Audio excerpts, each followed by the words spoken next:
Let's compare a newspaper article with a science one. We hear a lot these days about obesity and dieting.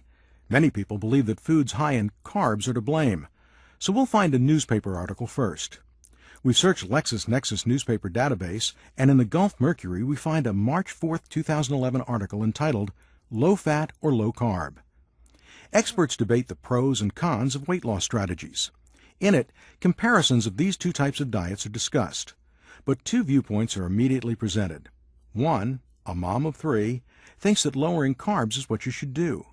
A director of the Center for Obesity Research and Education and professor of medicine and public health at Temple University named Gary Foster is said to have published a widely circulated study in August that suggests a low-carb diet is perhaps better for good cholesterol values. Other experts include a doctor, a nutrition expert, and the World Health Organization. We went to the MEDLINE database and found the study authored by Gary Foster. Let's compare the two. The newspaper article by a single author quotes a number of individuals, experts to everyday people. Carbs generally have a negative portrayal in this report, yet people need some carbs for energy, and most healthful fruits and vegetables contain carbs. Sugar is named as one of the sources for bad carbs. It briefly quotes experts who say 1 can of Coke and you've exceeded the daily recommended intake of sugar. 98% of the weight problem is caused by eating sugar, not fat, says another.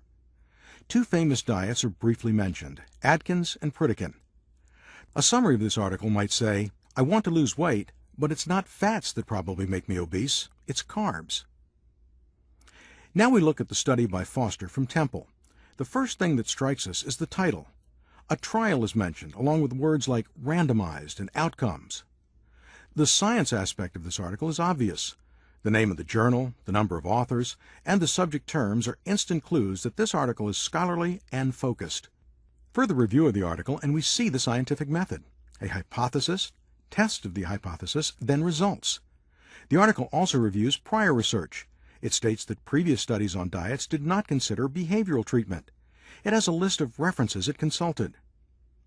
Go back to the newspaper and compare it with this article. Note how the newspaper starts by quoting a mother of three who has experience with dieting.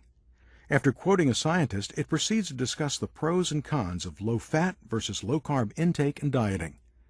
The scientist of the research study is even quoted as saying that it's a disservice getting people to worry about the minutiae of diets.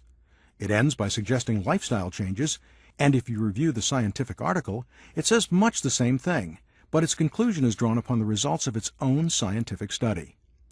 We might say the newspaper article drew on research to make some general conclusions. The scientific article focused on a review of other science and a testing of a single hypothesis. The newspaper speaks in generalities in a language everyone understands.